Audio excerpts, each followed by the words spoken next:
നമുക്ക് ഈവനിങ് സ്നാക്കായാലോ? അതും എഗ്ഗ് വെച്ചിട്ട് മിക്സി എടുക്കുക.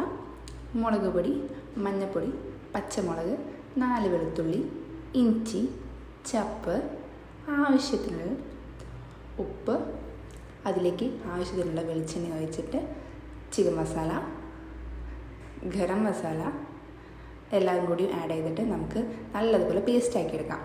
അതിനുശേഷം പുഴുങ്ങിയ കോഴിമുട്ട നല്ലതുപോലെ വരഞ്ഞെടുക്കുക. വരഞ്ഞെടുത്തതിന് ശേഷം നല്ലതുപോലെ മസാല ഉള്ളിലേക്ക് ഇറങ്ങുന്ന വിധത്തിൽ തേച്ച് പിടിപ്പിക്കുക. കഴിയുന്നതും നല്ല സോഫ്റ്റായിട്ട് വേണം ചെയ്യാൻ, കാരണം പൊട്ടിപ്പോവും. റെസ്റ്റ് ചെയ്തതിന് ശേഷം നമുക്ക് ഓരോന്നായിട്ട് പൊരിച്ചെടുക്കാം.